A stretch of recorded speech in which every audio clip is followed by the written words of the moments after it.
Uh, Ladies and gentlemen, this is a big airplane, and we are so happy to have it here today. And all the sponsorship that allows us, our owners, our pilots, they come because we ask them to. But to produce what we do here, it takes a few donations, and the major donation comes from ScottsMiracle-Gro company. Without them, we could not produce this to the level that we do. And also to Ron and Diane Fagen of Fagen Fighters WWII Museum, Granite Falls. If you ever want to go off the beaten path and go to a really terrific museum, you should visit Fagen Fighters. They also have a restoration shop. They have an airplane here that we'll feature tomorrow, so I won't spoil that story. They do a lot of really, really cool things that help aviation move it along. So to Ron and Diane, Jim Hagedorn, ScottsMiracle-Gro, and of course the Sleeping Dog Productions, Air-to-Air TV, all the ground crew, and it just takes a lot of people to make this happen. It looks like, okay, we just show up and we talk about airplanes. It takes a lot of people. And by the way, my name is Connie Boland. This was my idea 20 plus years ago. And I'm very proud to be here surrounded by so many talented people and continue this for so many years. It's a real pleasure to see the smiles on the faces of the participants. And you guys out there, thank you for being here. Today's program, obviously, they're going to talk about this beautiful airplane that has quite a history. I can't wait to hear about it myself. We'll have a video here very shortly that will introduce the program. Then our moderator will come out to introduce our guest. And our moderator today is Brigadier General retired Ed McElhenney.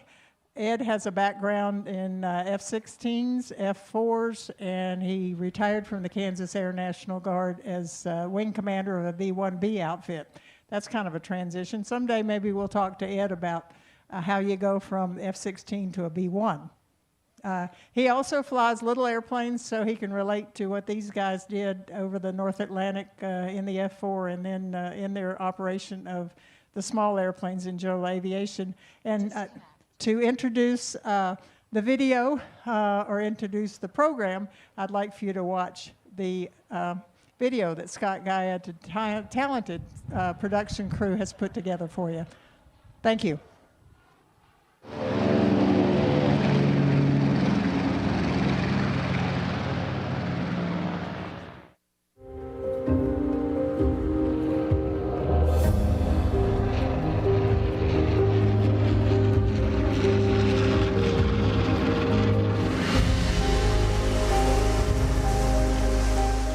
Picture the North Atlantic in 1942. Cold, steel gray water, sleet, and fog thick enough to swallow an airplane whole. And stretching across that hostile ocean, long convoy lines pushing toward Britain. Ships carrying food, fuel, aircraft parts, and everything needed to keep the Allied war effort alive.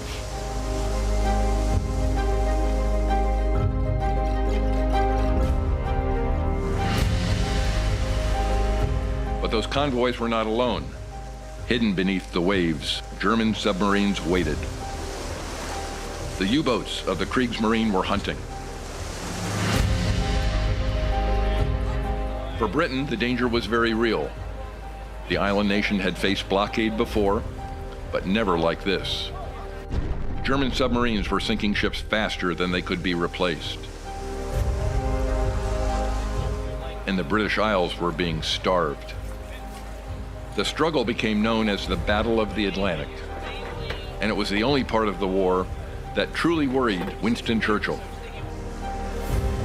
The Allies needed a way to protect their convoys. Escort ships alone were not enough. The ocean was simply too vast. But what they needed was eyes in the sky. That solution arrived in the form of an aircraft that looked almost out of place in war.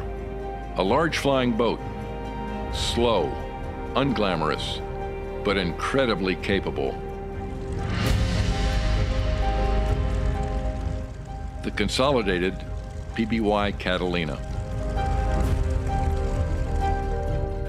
Originally designated before the war, the Catalina was soon modified for anti-submarine warfare.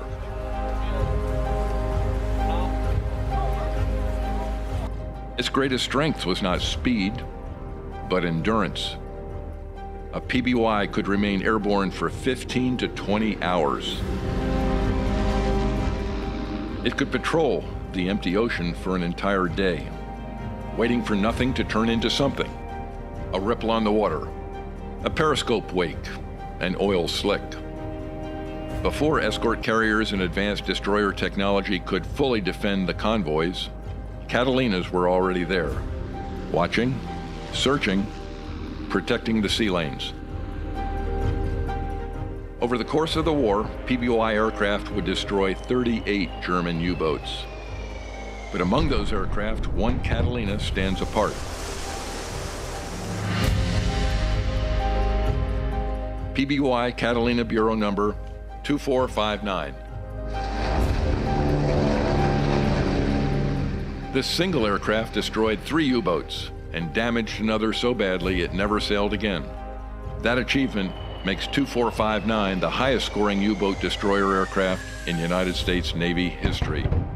And remarkably, it is also the oldest operational PBY Catalina still flying decades after its construction.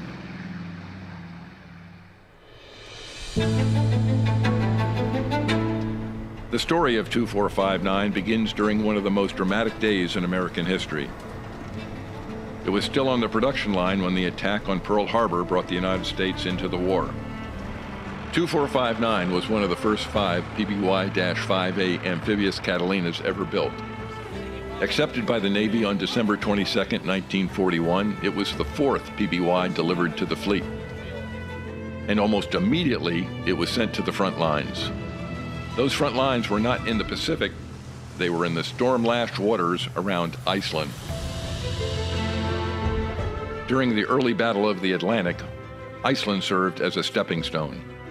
It was close enough to reach the convoy routes, yet far enough out into the ocean to patrol the dangerous mid-Atlantic gap where land-based aircraft could rarely reach. From bases near Reykjavik, U.S. Navy Patrol Squadron VP-73 flew their Catalinas into the freezing Atlantic. Among them was aircraft number 9, 2459. The squadron had been hunting submarines for months, with little success. The commander blamed the problem on morale, or more specifically, too many late nights at the Officers Club. So the club was closed. No more late night celebrations until someone sank a submarine.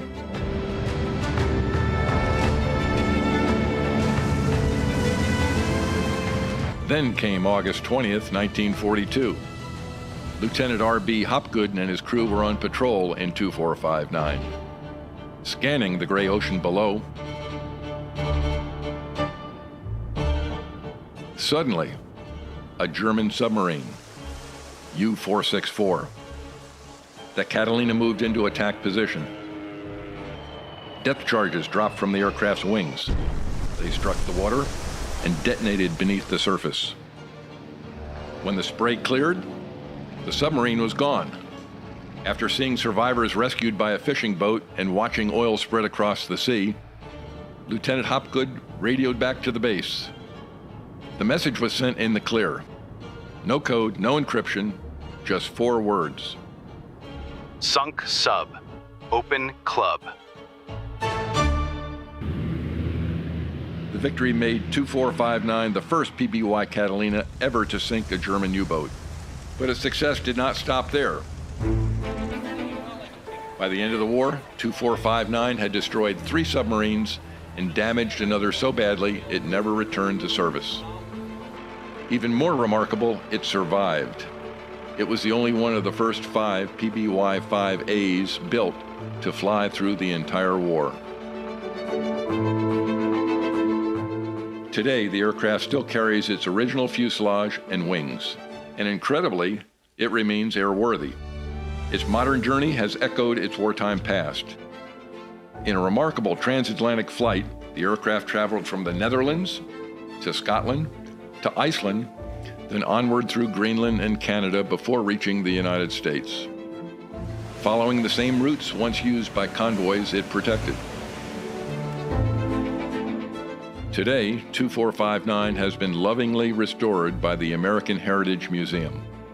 The aircraft has been returned to its wartime configuration, complete with restored nose and waist gun turrets.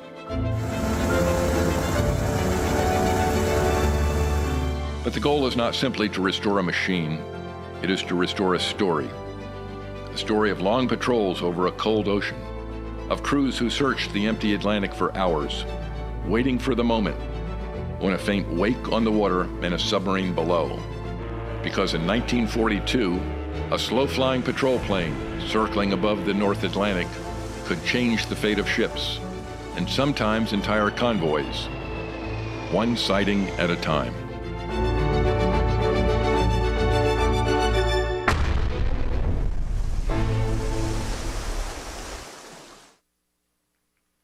All right, what do you think? Great. Awesome. That was great.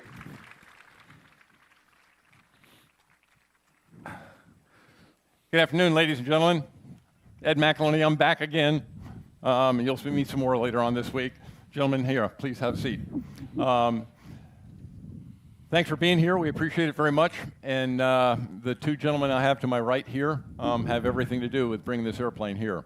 First on the right over here, we got Rob Collings, president of the American Heritage Museum.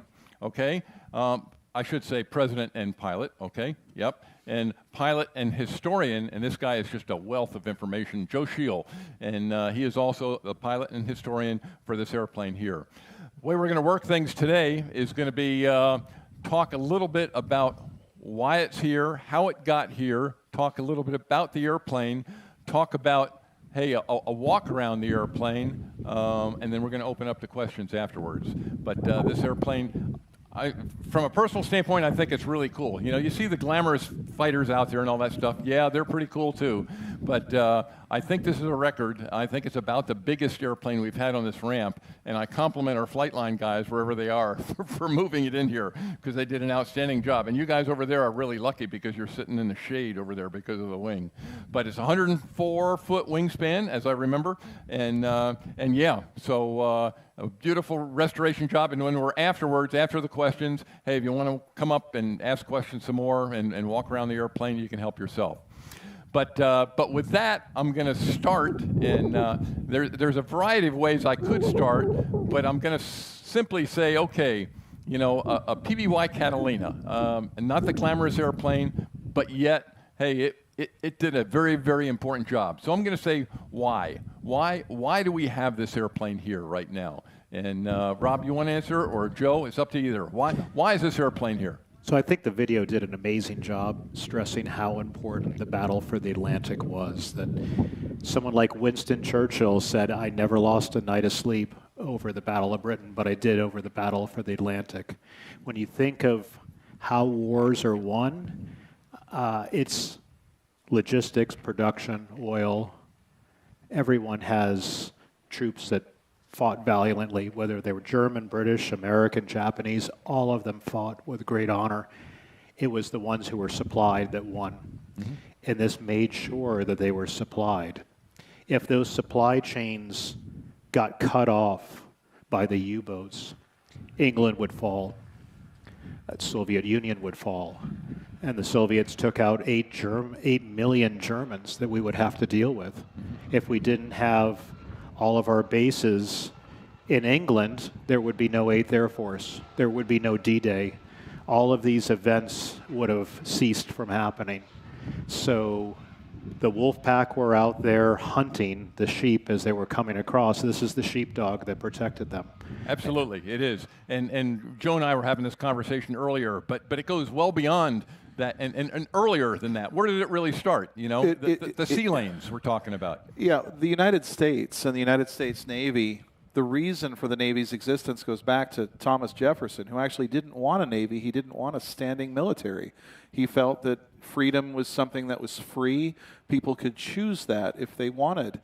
But unfortunately, the world didn't work that way. And in his time, There were pirates in Libya and in the northern part of the Mediterranean, or southern part of the Mediterranean, that would take American ships prisoner after the British Navy was no longer guarding us. Remember, we were a colony. We could trade worldwide. We never had a military. We were under British protection. Once the American Revolution happened, the British Navy handily told all the pirates, hey, remember those guys that we're not protecting them anymore. The United States Navy was formed to allow for a freedom of the seas. It was something we extended to all countries, and we still do. The issues that we have politically today on the high seas are part of the American heritage. They are part of our gift to the world as a country that works with other countries to make a better planet. And this airplane is the hard edge of that when that goes awry. Okay, so that kind of answers the why and gives a little bit of history there. And you know, they talk about sea lanes. Well, of course, we're pretty involved with that right now with that place called the Strait of Hormuz down there, you know, and that's a sea lane, and guess what? We're keeping it open ourselves right now. Not with these things, but I got to go now to, okay, we've answered the question why, but now we get into the passion of this particular airplane. And Rob, I guess I got to go to the point where, okay, you sat there and said, okay, I'd like to find a PBY somewhere, and now it's a matter of, well, what PBY? We know why, and okay, so you went looking for a PBY, and where'd you go from there? The PBY journey started 40 years ago, right out here on this grass. We had a B-17 parked out there, and there was a PBY right next to it. And I was 12 years old at the time, and I'd walk in front of the PBY, and there was this fellow that many might know the name, know the history of, Connie Edwards. Whenever I walked in front of that PBY, he would say, "Come on in, have a beer." And you were 12 years old. Sir, I'm 12 years old, I can't have a beer. That's okay, come on in, have a beer. Well, I went inside. I did not have the beer, but I was totally smitten with the PBY at that point because of him bringing it here and sharing it with the public. So to be back 40 years later, it's a real treat and honor. I have not offered any 12-year-olds beer so far, but I hope there's a lot of young people who are inspired by this airplane. So we started looking for a PBY about 20 years ago and reached out to one of our B-24 pilots who was flying a fire bomber at the time. And he said, you need to call this guy Joe Scheel. He knows everything about PBYs. And that's when this 20-year friendship and journey started of looking for the right airplane. And the right airplane was hiding in plain sight in the Netherlands. And that's 2459 right here. There's a Dutch group that was operating this aircraft. They had it for about 20 years, had restored it. It was a fire bomber. And it was set up in a ride configuration. We started working with them of how do we acquire this aircraft, and it was a long process. It initially involved trading another PBY for it, until finally one day they agreed to sell the aircraft. And I would say there's been a lot of stewards of this aircraft. It's a very lucky airplane to survive in the North Atlantic, to survive its firebombing career, to survive multiple Atlantic crossings. And they were incredible stewards because they were so meticulous about the maintenance. So when we finally flew the airplane back across the North Atlantic, like in that video in 2019, the plane flew 40 hours, not one problem. Wow. And today our flight up from Florida was 11 and a half hours, no problem. Again, because of all of these people who have been putting in so much effort over the years. Obviously a very reliable airplane, but then, okay, you acquired it then, and it took, I don't know how many years to figure out finally, oh, we can buy this thing. Okay, now you've gotten it. Now it's a question of, okay, what are we going to do with it? And I know there was a considerable restoration process on the airplane. I mean, it was obviously flying and doing pretty good, but there was a lot of stuff that had been modified on it also. So, Joe, can you talk about some of the modifications that were made to put it back in the condition that it was in when it was flying the North Atlantic? You bet. So I was flying tankers starting in 1997, and the airplane was owned by Avalon Aviation at the time. and then they were selling their airplanes.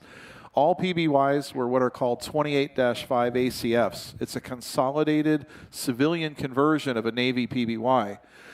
The differences were the CAA or the Transport Canada wanted a balanced rudder, meaning a weight ahead of the rudder hinge line. That was a mod. The nose turret had to be removed. This nose glass had to be removed because this is very fragile. It can break open if it hits ice or something.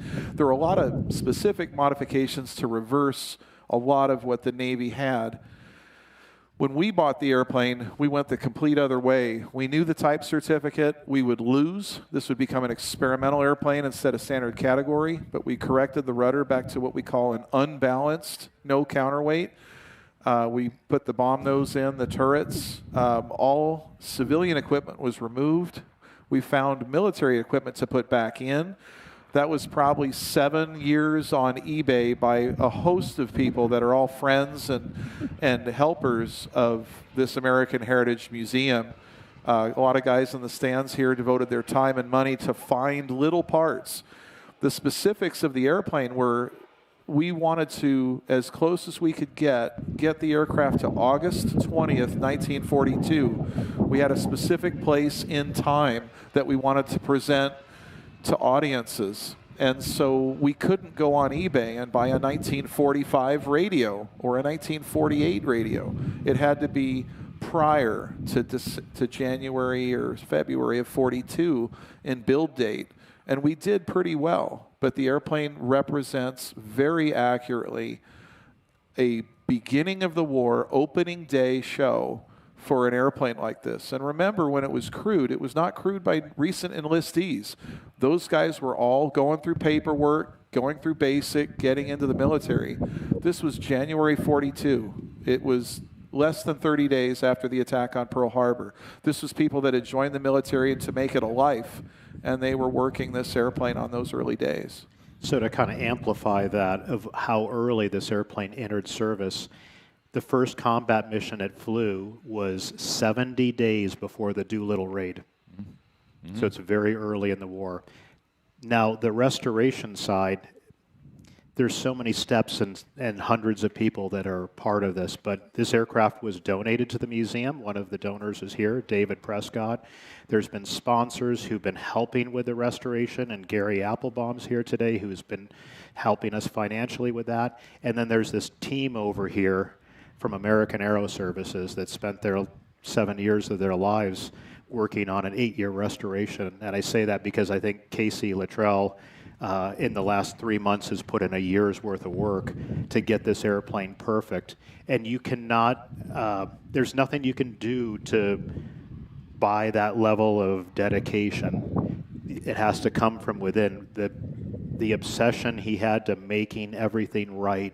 And when you look inside that airplane, it is exactly the way it was in that point in time.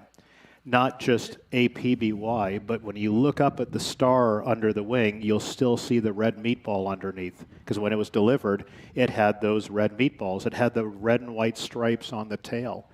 And they were painted over, and you can still see the evidence of where they were. Everything is exactly as it was when it had that first U-boat kill. I'll go beyond and just say it was a passion. Obviously, it was a passion. Huge passion of hundreds of people who were involved. And you've done extremely well. And I want to say it captures people. They'll spend some time with it, and they'll like it. Mm-hmm. But the more time, the more enthusiasm, as we talk more, as people get captured by it, they become that way. They feel it. They touch it. When to be one of the people that's privileged enough to touch it, to fly it, it's very meaningful. It's as good as it gets, and it's something you take with you for the rest of your life. I want to talk a little briefly about the mission. I made the mistake yesterday. I kind of said, these things, and I didn't know that much about, this particular airplane, but I said, the PBYs, you always heard, oh, hey, they went out and they rescued pilots and they did stuff like that. Well, that's not what this airplane did. I was corrected. And no, this is an airplane that's out there killing submarines. And I thought it was very interesting. I spent a year in Iceland when I was flying Phantoms way back when, and not at Reykjavik, but at Keflavik. And Keflavik was a naval air station. When I first got there, I'm kind of going, hey, why is it not an Air Force? And that's because it was doing the same thing that this thing was doing back however many years before. And that was, hey, going out and finding submarines, you know. They weren't German submarines, but they were keeping track of all the Soviet submarines that were going round and round up there. And so I'm well aware, but talk briefly of the mission, okay? Okay, it shows up there, and now its job is, go ahead. So the convoys were moving across the Atlantic, and everybody that's flown high in an airliner, you can see a tremendous amount of ocean. You'd think, how hard is it to hide a convoy? But the North Atlantic had a lot of weather. Weather didn't allow airplanes to fly very high. And the second thing is, if you're high, it's tough to get to a ship on the sea. For a submarine to be underwater meant that their periscope would only go maybe this high above the waves. If you put your head that high above the waves, you can't see very far ahead. So submarines had to hunt on the surface. They had to put men as high as they could in their conning towers to see as far as they could. A PBY in the area kept the submarines underwater and reduced their ability to find the picket ships that the convoys had. So it was critical to have an air cover. The other issues with that were the PBY is slow, and she would hunt just under the overcast, maybe dropping in and out just to see. You had to surprise a submarine. It was not easy work, and that's why it took so long. The physical nature of the submarine and the range of its 20-millimeter guns forced the PBY to stand off. If the submarine tried to submerge, the PBY could dash in and maybe kill it. But the submarine would keep the PBY at bay with those guns. The tough thing to the problem that we have as people is when we see people that have been injured or hurt, it takes a part of us. We have a human compassion. Remember that we were losing a ship every 8 hours. The surface of the Atlantic at that time had to be littered with bodies, with people, with pieces of ships, with broken things. The people that were flying this airplane knew that if they were shot down, they would succumb the same way. When a convoy ship was sunk, the convoy could not stop. When the PBY saw those men in the water, they couldn't land. They wouldn't get off again. The water was 42 degrees. If you went in, you had 5 or 6 minutes. So it was death at every turn for these people. And it was a very hard, multi-year war in a most inhospitable place. It's actually the longest campaign of World War II was the Battle for the Atlantic. It's geographically the largest campaign. It also was the deadliest statistically. For the U.S., the highest mortality rate was the Merchant Marine. Not the U.S. Marine Corps, not the Army Air Corps, all those sailors going across. The highest mortality rate for any access service was the U-boat crews and the Kriegsmarine. Towards the end of the war, one cruise was it. We can tell you this airplane has killed 101 people. There's 101 sailors at the bottom of the ocean because of it. What we can't say is how many are alive because of it. Whether they were on those convoys or they needed the supplies. So one convoy alone that this aircraft was escorting, once it went out of that range of escort, they lost over a quarter of the ships. That was over 200 airplanes. The entire Royal Air Force in the Battle of Britain lost 1,000 airplanes, the 20% loss. They lost 400 tanks, 3,700 trucks, plus fuel, plus everything else. How many days did the war get extended because that convoy didn't make it there? What could have happened? And where it starts to get more real driving at home, Colonel Joe Peterburs was out, and we had dinner about a month ago. And if you don't know him, 1 o'clock Thursday. Yeah, he was just out there for the statue dedication.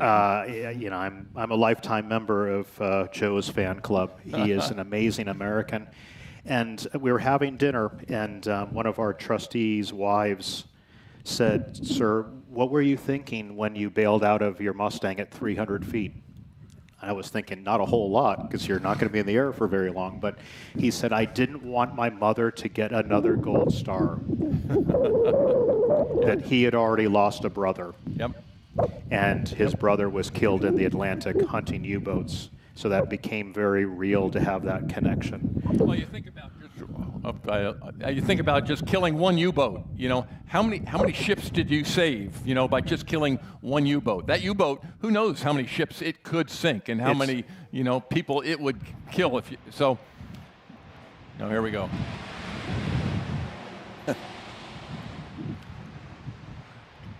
All right, so we've talked about a lot at this point, but now I want to talk specifically about, all right, we've talked about a little bit about the mission.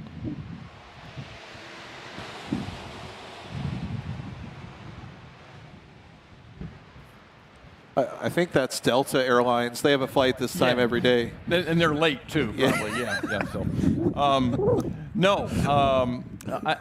First, the crew. A typical crew in this airplane is 7 to 9 people, is that right? So this aircraft is unique. It was about a 10-man crew because they had to stuff another guy in there in the tiniest little compartment to run this new invention called radar. Mm-hmm. And they didn't have room for him, and he's between a big radio and behind the co-pilot seat in an area about as wide as this chair. And he has a cover behind him because he needs darkness to see his scope, and also was the most classified information in the world at that time, having radar. So that was a unique trait for this airplane. Okay, and a lot of people probably don't know, but this airplane flew with a flight engineer, right? Where did the flight engineer sit?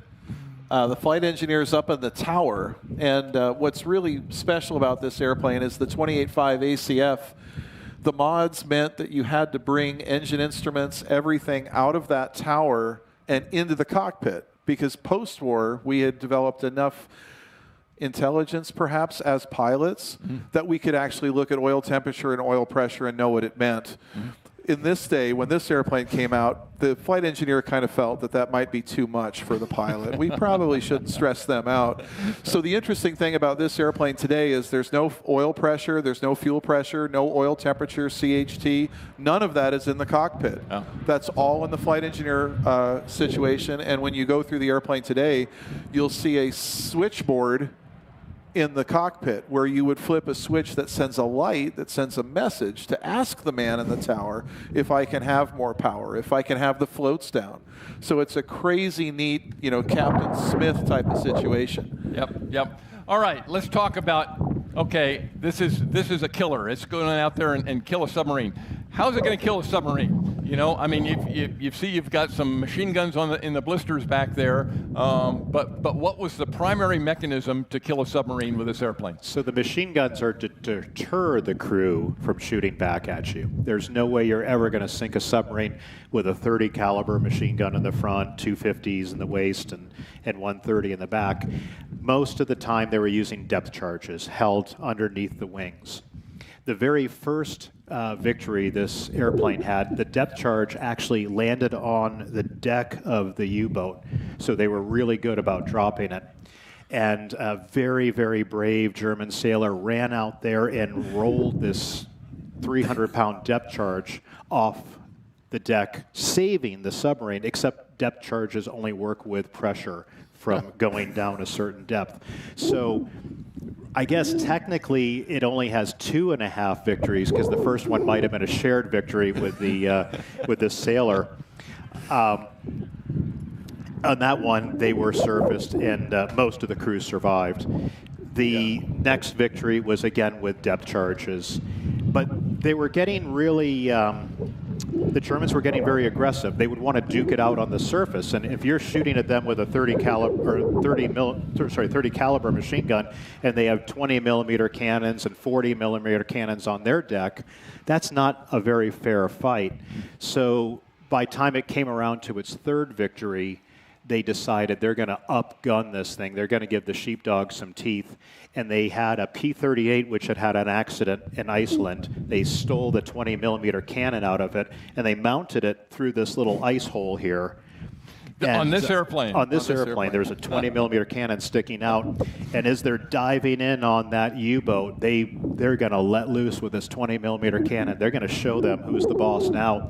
And it fired exactly one round, and then it jammed because They had no idea what they're doing with these cannons. Okay. But the last victory was actually quite advanced. It was using an acoustically homing torpedo. So they didn't want the submarine on the surface. They wanted it to submerge because that's the only time the torpedo would work. Okay. And in dropping the depth charges, what kind of aiming system did they have? Did they? I mean, that was just, hey, yeah, get down there as low as you can, and yeah, okay. Look, you got to have the courage to be diving at something that's got at least 80 times the firepower that you do. Yeah. At 100 miles per hour. Yes. Yep. Which is really slow until they're firing at you with 20 millimeter cannons. Yeah. And that's the typical speed, by the way, right? I mean, typical speed for this airplane in a patrol configuration, 100, 110, knots. that's about it, right? This airplane's very comparable to the U-2, where it has a very tight window, except ours is, really slow. Okay, let's do a little bit of a walk around, and I don't know if Rob, you both guys come along and just point out some of the idiosyncrasies. We already talked about the chin turret up there, and that's a 30 caliber machine gun up there. Is that right? Yeah, it is. And because this is a boat, it's airplane and it's a boat. So what do you need with a boat? You need your anchor. Huh? You need, when you're on the water, have a light, which goes right up in here. You need to have a foghorn. You need to have all these other things Cleats. that are There's a boat cleat related. there, yeah. Cleat, yeah. So the water will sit about this high, Okay. right? And that's where it is. This is your island. How about all the wires on the side here? I'm looking at all kinds of wires. I mean, on the tail, and you got wires everywhere on this. So that's thing. number one question we've gotten so far this week is, what are all these wires? The short answer is, I have no clue. They're all radar. Okay. So part of it's for transmitting, part of it's for receiving, and how it works is pure magic from there. But you have to understand, it's using radar to find the contacts on the surface. Mm-hmm. If there's a convoy of 28 ships, if you see 29 contacts out there, there's a U-boat lurking amongst them. Yep. That's part of that whole unit as well. And then there's a lot of other antennas running around, because not only is this going to have an HF to talk back to Reykjavik to report in what it's finding, it's going to be talking to destroyers, U.S. Navy destroyers, Royal Navy destroyers. It has to have a lot of different radios for coordinating these attacks, because if you do catch a U-boat on the surface, and they're going to, this airplane in particular has spotted 13 U-boats, attacked 10.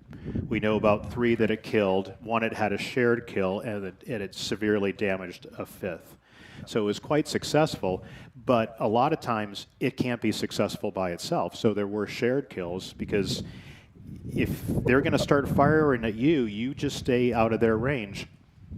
And we have an endurance where we can stay overhead for another 5 hours. Mm-hmm. And that's when the destroyers would come in to try and finish off a U-boat. Yeah, so you can find it, and then, hey, guys, go get this guy. Yeah. Well, and so, Ed, if you were a U-boat for a second, and I'm standing the distance of a 20 millimeter cannon, I'm going to hold you like a cat, right? I'm going to hold my paw on your tail. Mm-hmm. I'm going to fly around you, and you can't submerge, because if you try, I'm going to come in and kill you. Yep. So if you have one PBY that's got a guy under his paw, you're calling for help. Yep. I either need a ship to come in, or I need another Catalina. Yeah. They can only shoot in one direction. Mm-hmm. So it was a very difficult thing. And the other thing is, you can't see any bomb racks on it. This is an aerodynamic, and people say it's an old airplane, it's antiquated. Reuben Fleet wanted it clean. All the bomb stuff, everything is internal in the wings. You can see the stencils where ordnance go. Yeah. But instead of having pylons hanging below the wings and causing drag, you mounted the ordnance almost directly to the wing. Okay. Very low drag, very forward think aerodynamics. Talk about the engines real quick. What kind of engines are on this thing? Pratt & Whitney 1830s, just like a B-24 Liberator or a C-47. Great, reliable engine. We burn about 100 gallons an hour. If we're using 30-20, they could lean it back further. We can hold 1,800 gallons. So it could be in the air a long time. How about single engine capability? If you lose a motor? It's actually not as bad as you would think. Okay. 104-foot wingspan, we're 1 foot more than a B-17, so it's a big wing. Generates a lot of lift. But we're nearly center line thrust. Yeah. So you don't have the issue of losing an outboard on a 4-engine airplane. It does pretty well on one engine. though looking through all of its records, it only returned out of its 167 combat missions one time with an engine shut down. So they had great reliability. What are these radial engines not like? Takeoffs and landings. When your average mission is 10 to 12 hours, they're happy. You know, they're in cruise condition for a long time. Yep, understand. How about driving this thing around on the water? You know, there's no water rudder, is there? You're just using differential thrust at this point with the engines to steer it around a little bit? You're using your rudder, you're using differential thrust. And again, engines are so close together, it's hard. When you get to later amphibs, you have reversible pitch props. Yeah. To slow it down, there's actually a sea anchor back by that waist blister. So if you're using like an air sea rescue type roll, you put the sea anchor out there to slow it down, to grab the downed airmen, and depending upon where you're at, you might just leave it behind and get out really fast. How about takeoff speed? You know, you get it up on the step, and slow. When's it going to start to fly? Slow. Okay. She can lift off at the water about 65 to 70 knots. Okay. Is where it's going to lift off on the water. On land, she'll fly as low as 55, 60, it seems to come off. But you want to accelerate. Your VY speed is up in the high 70s, low 80s. So stall speed's about 40 knots. Okay. All right, let's keep walking then. Yeah, obviously, the tire section, anything of consequence in another blister? Well, you look in the wheel well and you'll see it's got all this sticky wax-like material. Because it is a seaplane, it's going to operate in the water, in saltwater environment. When they built them, they coated them with a peralkatone beeswax mix to help protect from corrosion. Okay. And you guys don't fly it off the water much at all anymore? So we have not since the restoration, and we won't in the future. Okay. The history of this airplane is really as an aircraft that operated off of land. Okay. It was not in an air sea rescue role, aside of one time, which is an interesting story. We did fly it off the water when we acquired it in the Netherlands, and on the way back in Iceland, we did a couple splash and goes. But actually, the longest mission that this airplane flew was over 14 hours, and it was looking for one of its squadron mates that was lost. So they lightened the plane up, and they just went out and were searching for it. It was probably the time the airplane came closest to its demise. As it was searching for the crew, it came across a Faroe Islands fishing boat. And the British had this invention to protect shipping, which was a rocket that would fire in the air with a cable attached to it, and then had a parachute to slow the cable's descent to catch an airplane as it goes by. I don't know if the people in the Faroe Islands don't like Americans, or if they didn't recognize the airplane, but they fired the rocket up, and it hit it. And it hit the airplane? It wrapped around the wing. Oh, man. And you can imagine now this cable's there with a parachute attached to it, which didn't deploy all the way, otherwise it would have gone down right away, and it was dragging the airplane to the ocean. And they said, I don't know why they didn't use the 50 caliber machine gun, but the bow gunner, he was the best shot. He brought his 30 caliber out, and he did his best to shoot the cable off the wing. Wow. Wow. So it returned to Iceland 14 hours later and landed at a different airfield. Didn't have enough fuel to make it to the home base. Huh. Okay. Keep going here. Now we got the blister back here with 50 cal in it. Is that right? Exactly. 50 caliber machine guns. The Navy has an amazing design for their machine guns. When we first got this mount, I thought this is the craziest over-engineered mount there is, because if you get in the B-17 or B-24, you have your spade grips, and you're firing the gun that way. Yeah. This one, you get beside it, and you're looking through a scope, and it made no sense to me until you open that blister, because it rolls down inside. You have very, very little amount of space to use that gun. And then you have your boarding ladder.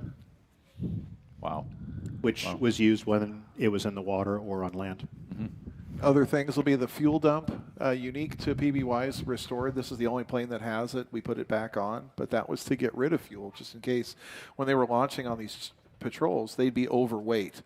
So they needed a way to get the airplane's weight down to something passable to survive on one engine to get it back.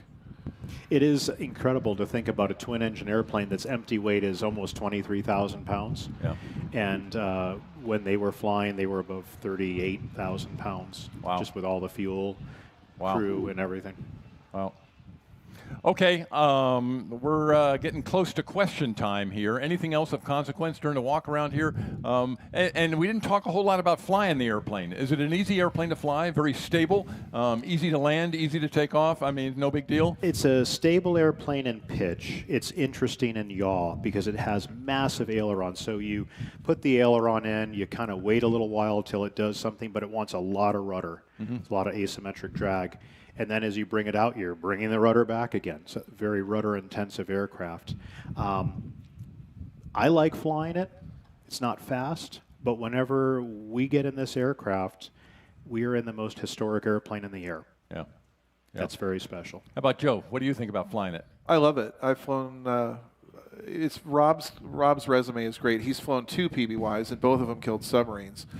So he's got like the perfect game. Yep. I've flown. This is the best, straightest flying one of them all. It's just a beautiful flying airplane with the rudder. It is intensive.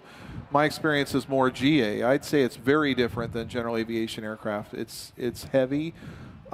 But like he says, the rudder is critical on this airplane. The sound of the engines. This is louder. A good friend who's a B-25 guy said, this is louder than a B-25. Wow. And I think it's due to the fact that we don't have the paddle blades on it. We've got these toothpick tip, as we call it, propeller blades. So it makes a little bit of noise. It's a little bit more diameter. The propellers spin up, I think, a little slower, but but it's a wonderful. I'm the history person, so to be in this is it really can't get any better here. Yeah, it's authentic. It's authentic. All right, let's go back and sit down, and we can open it up to some questions out here, I think, and see if the folks out here in the audience want to know about this airplane. I think we've covered a lot, and again, I'll say thank you for being here. Thanks for bringing it here. And okay, we got a question right up front, right there. Hi, so I was wondering, how did the anti-submarine warfare change over the war? I know as destroyers upgraded to the Hedgehog, and how did the Catalina support change over the years? It changed a lot. First of all, I love your hat.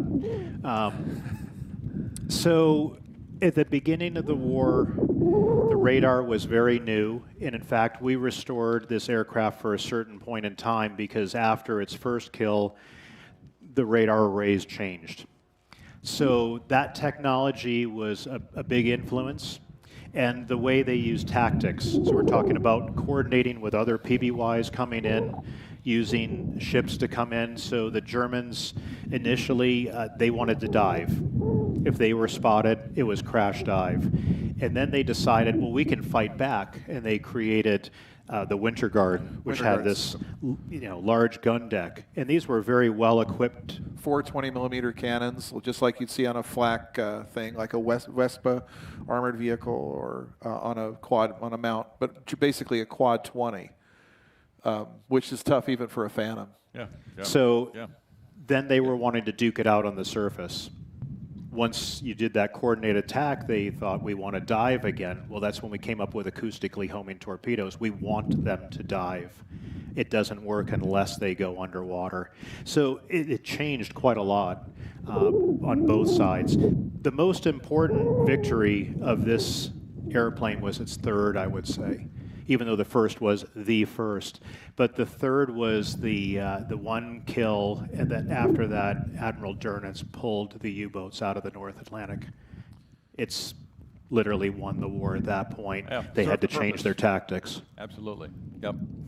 All right. Over here. You mentioned when you acquired the aircraft that it had a counterweight on the rudder, I believe. Help me understand, what was that for? So if you look at a Piper J3 Cub, this is such a great location because you can see every different type of aerodynamic attempt. But if you look at a Piper J3 Cub, you have a straight rudder, right? The rudder just is behind the hinge line. But when we move up to the PA-18, you've got that big piece ahead of the hinge line. That is your balance. That's an aerodynamic balance. In this case, the top of the fin was cut off, and they extended it and put a large metal counterweight there and changed the shape of the rudder. So one of the things that Rob and I both really wanted was to return the airplane not only to its wartime profile, but its configuration visually as well. And this is the only PBY that flies with this correct with the original rudder system. So one thing about modifications is I personally believe we can never do it better than the guys who designed them. Whether it's Boeing or Consolidated, they were brilliant engineers then. And one of these things, they did this aerodynamic counterbalance, then it was too much, and they created then kickouts around the rudder because it was getting too much balance.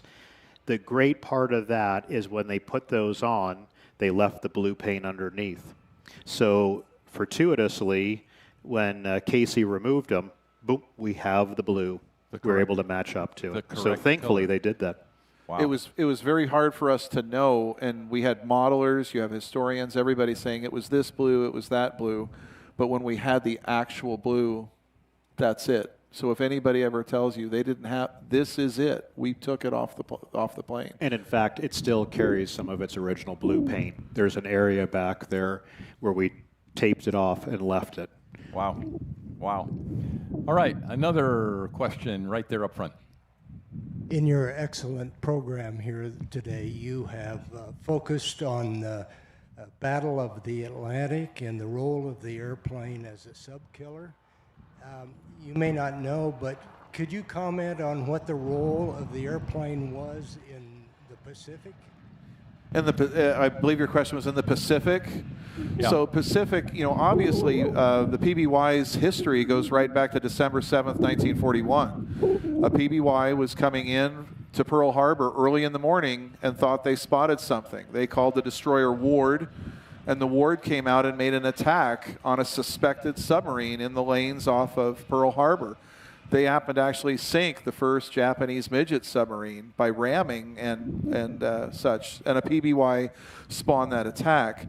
That was a patrol airplane, and in the Pacific, it turned out patrol was more of its forte.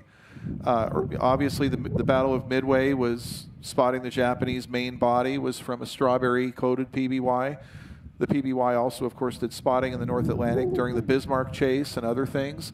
But the PBY, because she could fly slow and had great endurance, we knew striking the Japanese had the opposite problem. They were supplying forward island bases. Their supply lines needed to be cut. We didn't have that. So the PBY acted as in an offensive role at night, and that became the hallowed Black Cat PBY, which were primarily flying boats, but later amphibians like this one. And it's a black painted aircraft that would sneak out at night and be a real problem behind Japanese forward lines. And so there was a lot happening with PBYs. Of course, when the B-29 crews, B-24 crews, everybody were flying over the sea, there was an air ski rescue aspect.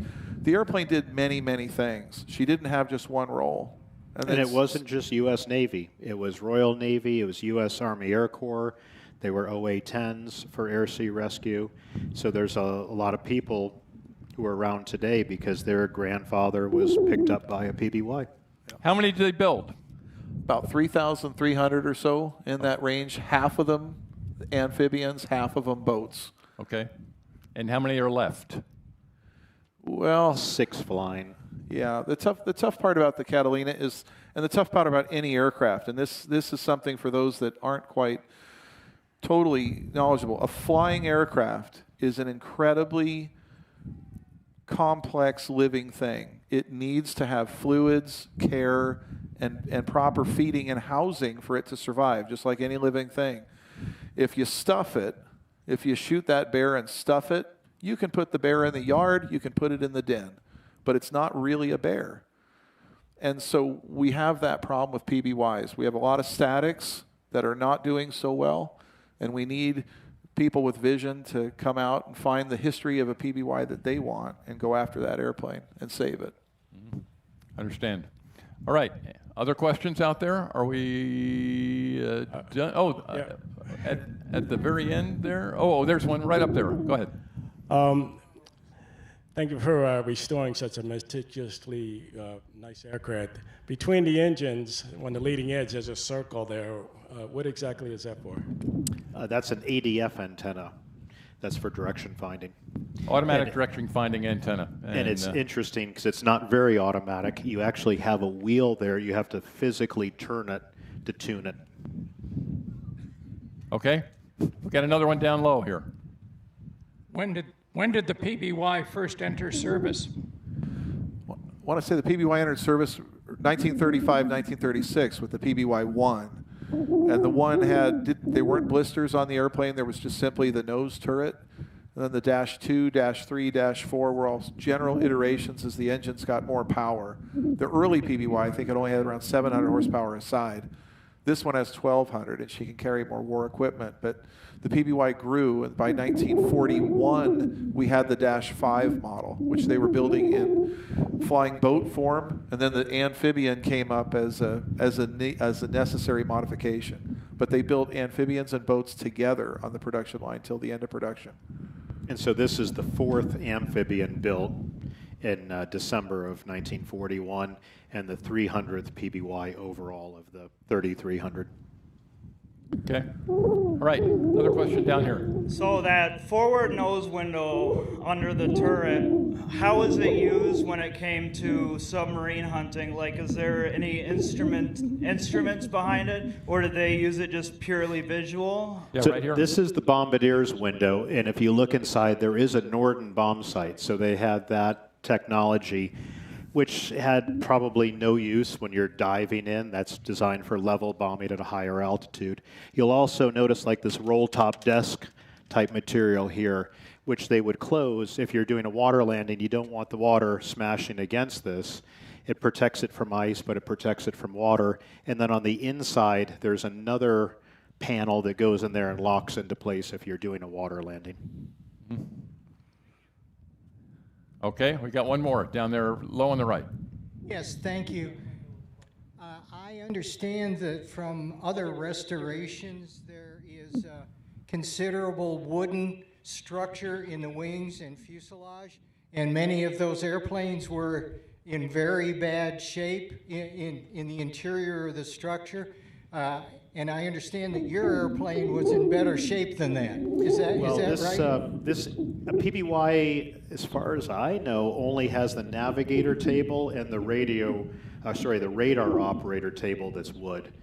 There is fabric on the trailing edge, but it's an all-metal construction airplane, which when you think 1934, when this was designed, monoplanes are very, very advanced. This was an extraordinary advanced aircraft in the 30s. But by the time you get to the 40s, by the time the war started, it's kind of a dated design. So the fact that it was an old aircraft at that time and it went all the way through the war and was flying in combat the entire time, there's maybe the P-40 is the only other aircraft that could do Very that. few parallels. But no, when you see a PBY that's been left outside and the trailing edges look like they're falling apart, that's just the fabric. The fabric is just beyond the rear spar, right beyond the back strut, and that whole rest of that is fabric. It's about, I've heard from Casey Luttrell, our guy, it's over 10,000 individual big stitches that would cover it, and it's massive. I mean, that's a big deal with the PBY, is pulling what we call the trailing edge assembly off. It's a big triangle of metal frames, and then stitching the fabric to it, and then it bolts to the aircraft. So one last quick question. I understand that one is being restored for the Pacific Air Museum. Do you know if that will be flying or static? No, that aircraft is on loan to Pearl Harbor Pacific Aviation Museum from the U.S. Navy. It's up in Kalamazoo right now, and they're doing, I have to believe, doing a great job because I know what they did on a Wildcat that we have on display. It's beautiful. That's going to be a static display only. Yep. Okay. Any more at this point? Oh, there's one way up here in the top. Hold on a second. And he's got the mic. Hello. In 2023, I read a Popular Mechanics article about Catalina reproducing the PBY for military use with a PT-6. Just curious if you guys heard the same thing or any movement on that or what that meant for the PBY very world. popular right now on social media that they're going to remake the Catalina 2 for airline service. the tough thing is that an aircraft is a very, the PBY is a dated shape. The people that have that particular offering, they own the type certificate. For open ocean landings, which is what you would need to do, the PBY is a little bit difficult if it's an amphibian. If they build a boat, it might be better. And there's people that have wanted to do Grumman Gooses. There's people that have wanted to do all kinds of vintage airplanes to bring them back, because once people see it and love it, they want one, and the availability isn't there. But the cost to build something like this and to outfit it with PT6s, the interesting thing about thinking about PT6 is you're going to have to find a PT6 dash number that's going to have 1,200 or more horsepower. So when we start to get into that, you know the fuel burn of a PT6. You can work it out right on the back of a napkin. So then you take a look at our tanks, and they're not big enough to run a jet. If you want to have a PBY with 20-hour persistence in the Southwest Pacific, dealing with Chinese stuff, you want 1830s. Yeah, I would agree. And other pilots other than us. All right, we got time for maybe. 2 more. One more up here. Yes, could you comment on the instrument flying conditions for the pilots in 1942 and the de-icing, which I think was quite useful in Iceland, or anti-icing? Iceland is a very inhospitable place, and the North Atlantic is even just flying around without anyone shooting at you, difficult. So the fact that this airplane could fly 1,600 hours in that combat environment is really remarkable, because they were flying north of Iceland. That's amazing. You're going to encounter ice all the time, and so you have to have de-icing. It does have a rudimentary early ILS for coming back in, but everything they were doing was pretty much visual. Dead reckoning. Yeah, and visual, and it's we're so lucky that she survived and made it back. But we have pictures of 2458 wrecked on a beach just a few months after they got there. They went through the airplanes. This is a lucky, charmed airplane, and it's hard to explain the feeling we have when we see it, because we know she's lucky. But so many of her sisters perished, disappeared, flew into high ground, or simply, were never seen again. Ice. It's the ice that you can get up there is unbelievable. And Greenland, when we flew past Greenland in this airplane, we were spellbound, because it's a place that humans can't go. And when you do go, it's like the moon. You can stay as long as you have support. As soon as that runs out, you got to go.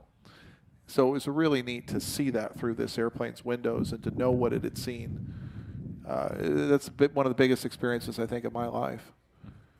All right, last question. It's beautiful. Thank you for having it here. Hey, I was going to ask you about the tip floats. Is there a challenging aspect to that, or does it change the flying? Or what's some of the unique challenges with when you get those down? And do you get a chance to put them down when you do air shows or anything? Yes, we actually have had them down while it's been sitting out here. They can go up and down. When you're doing water landings, you have to have them down for the landing, but once you are stabilized and on the step, they come up. I think one of the neatest things about flying the other PBY, which was with the RSCAF and had a U-boat kill, one of the most novel parts of that is it had a second kill, and it was a hippopotamus. The plane was flying in Africa in a civilian role and landing on a river, and the tip float hit a hippopotamus, tore the tip right off of it, as you can imagine. I don't know that the hippo won or not, but the guys in the back, this was with a French operation at the time, they got nervous and they opened up the blister, and of course the flying boat leans over because it has no flotation there, and it sunk in the river. So I'm not sure if the hippopotamus got the kill or vice versa. But you do need those for landing on water. There's no choice. All right, something I do during all my performances here, I'd like to say thank you to the veterans who flew like this kind of thing or others, but please stand up. We just want to give you a round of applause. Vets, get up.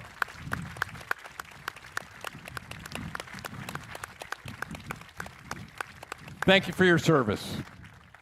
All right, and with that, I'm going to say thank you to you gentlemen. Joe, thank you for your expertise and your knowledge. Rob, same. Thank you very much. And if we could have all the American Aero guys kind of give us a wave who are around here, you'll see them in their shirts. They're you the can guys talk right to all down them there. about They're the waving. great work that they've done. Thank you, gentlemen, for what you've done here. We really Even do you, appreciate Casey. it. Yeah, there you go.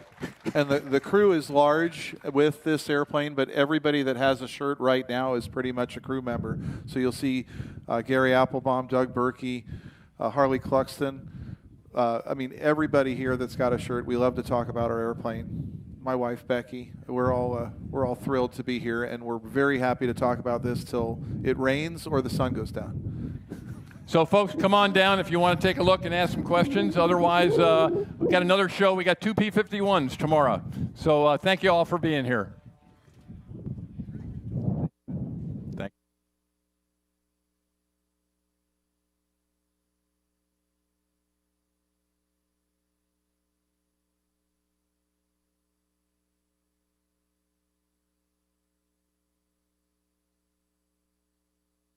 Inspired by the veterans in my family, I started the Gary Sinise Foundation in June of 2011. It has been my honor to support and uplift our nation's defenders, our active duty service members, first responders, veterans, and the families who sacrifice alongside them. This has all been possible thanks to our incredible supporters. I am grateful to each and every one of you for your generosity. You help us to bring hope and healing to so many. To all of you, and to our nation's heroes who are serving, have served, and to your families, thank you. To learn more, visit GarySiniseFoundation.org.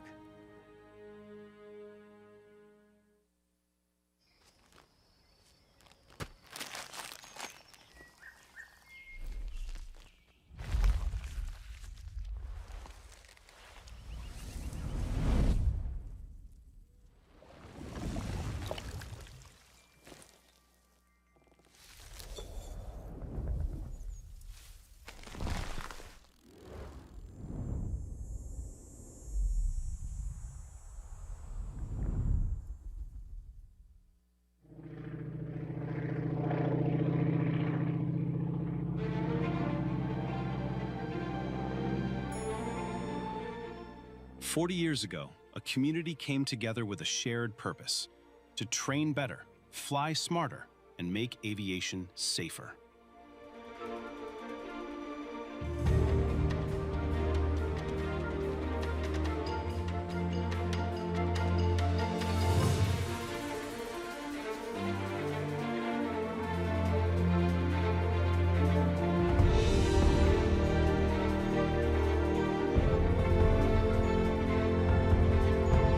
From humble beginnings to a worldwide network, the North American Trainer Association has shaped generations of pilots and instructors. Flying is a discipline.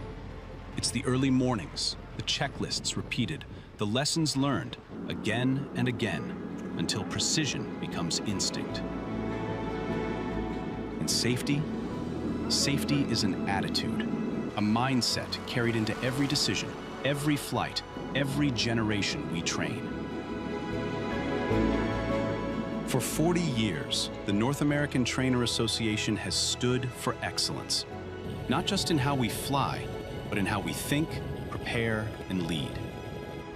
Because in aviation, discipline builds skill, and attitude saves lives.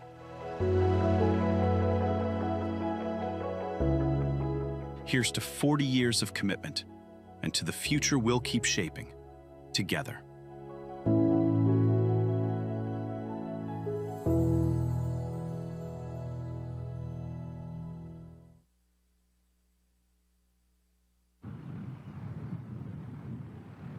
The name Jane is actually the name of his wife.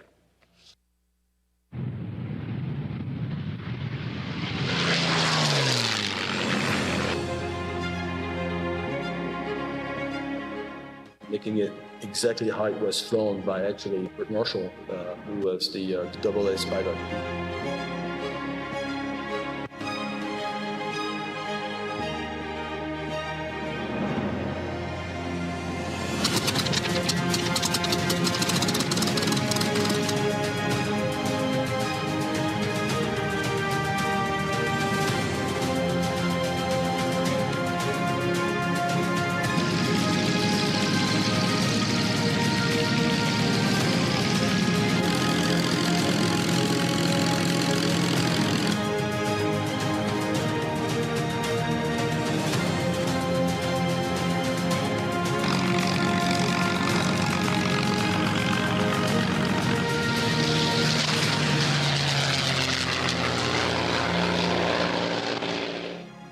Keeping these airplanes flying preserves stories that will no longer be told by the greatest generation.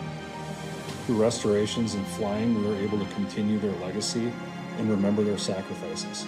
And that's really the most important thing when you're flying these airplanes. When you go somewhere, you have the responsibility to share with people what they did, and that these aren't just airplanes, they help save our freedom.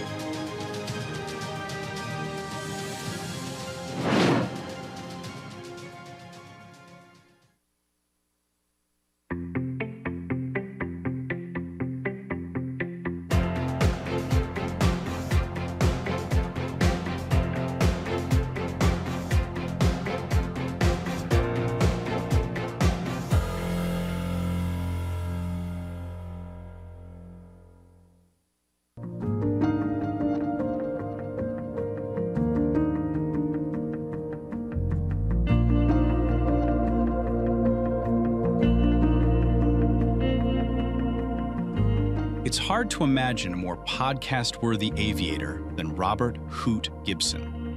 He's a degreed aeronautical engineer, a naval aviator with 300-plus combat missions, graduate Top Gun, graduate Naval Test Pilot School, NASA astronaut commander with 5 space shuttle missions, chief NASA astronaut, Southwest Airlines captain, world champion unlimited class air race champion. A new season of Hoot's Hangar, the exclusive podcast produced in Hoot's home studio, will shortly be in production. In this series, Hoot and an endless string of compelling guests cover all things aero combat flying, space travel, air racing, aircraft design and performance, high-profile accident investigations, RC modeling, home building, and more. Join Hoot Gibson and his guests in Hoot's Hangar, the most compelling podcast in aerospace. Now, get unlimited access to all episodes for less than a trip to the coffee bar. Just $9.95 a year. Just go to airtoairtv.com to gain access and subscribe.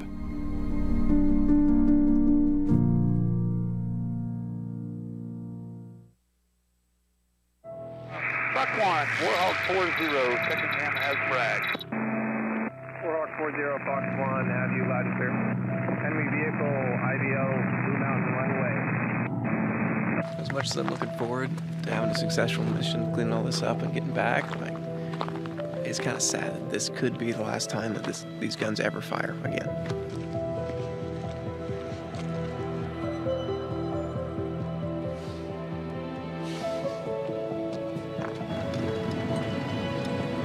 This side, hot, ready to go.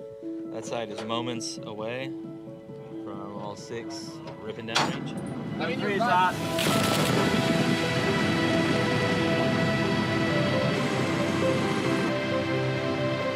100 feet MSL, 5, vehicle convoy, 6, target location, Blue Mountain runway, 7.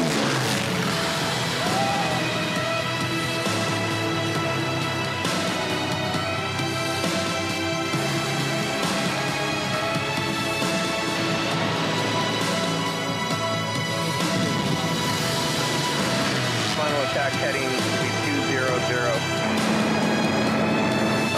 Attack heading 200. Copy all. Here, arm and hot.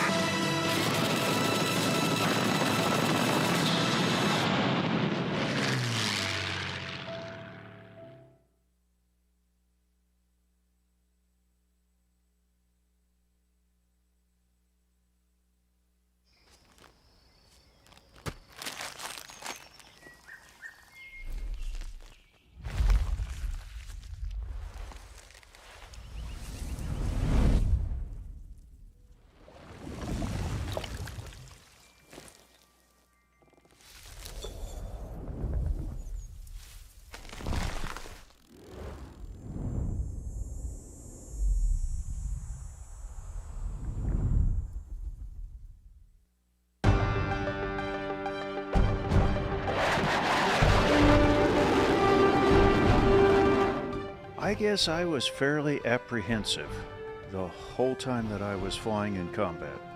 And I guess there's good reason to feel that way.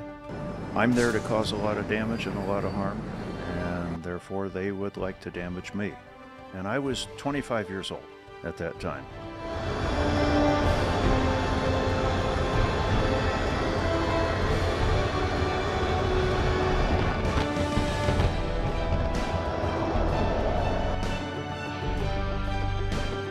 Top Gun was really a thrill.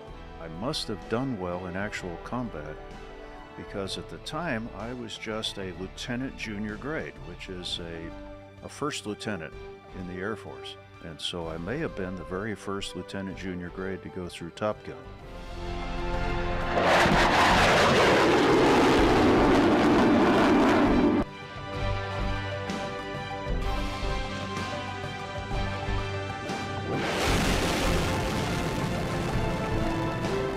STS-27 was my third launch, and it was only the second launch after the Challenger accident.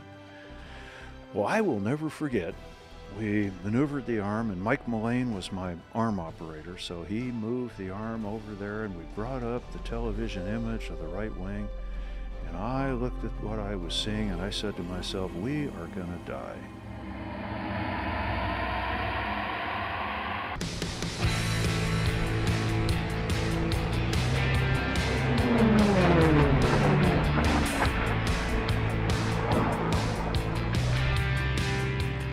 Well, there's a lot of piloting that goes into it, a tremendous amount of piloting that goes into it, because you're going to wind up passing other airplanes.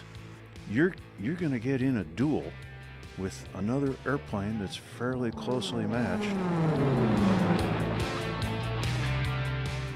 So there's a ton of satisfaction from doing that. And hey, let's just talk about the racing itself. It's fun to fly low, but it's dangerous.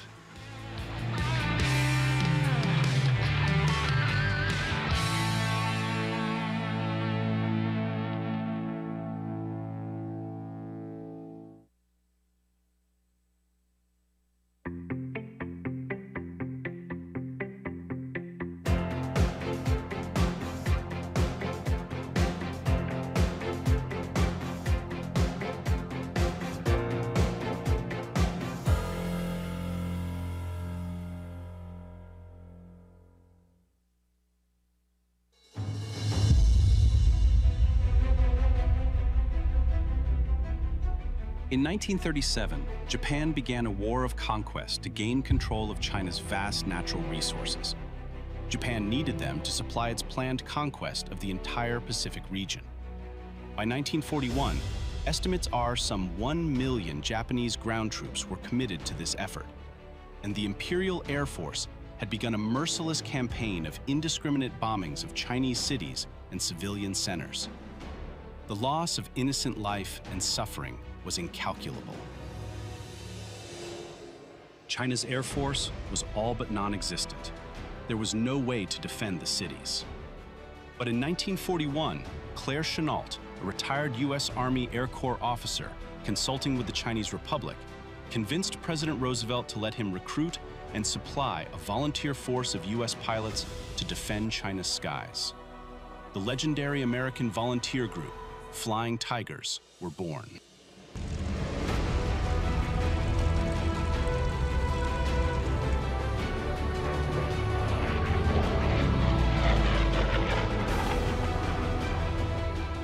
This year marks the 85th anniversary of the AVG Flying Tigers.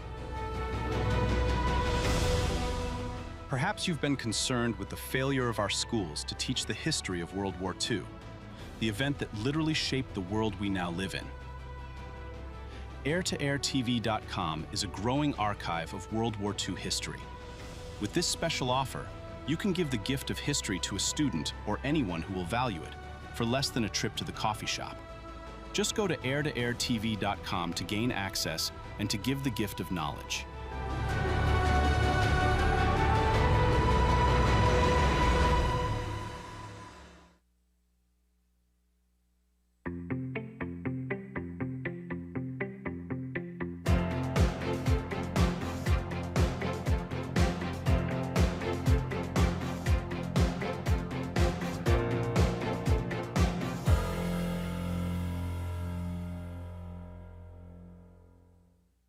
At JetGlo, we believe an aircraft is more than aluminum, paint, and rivets. It carries stories.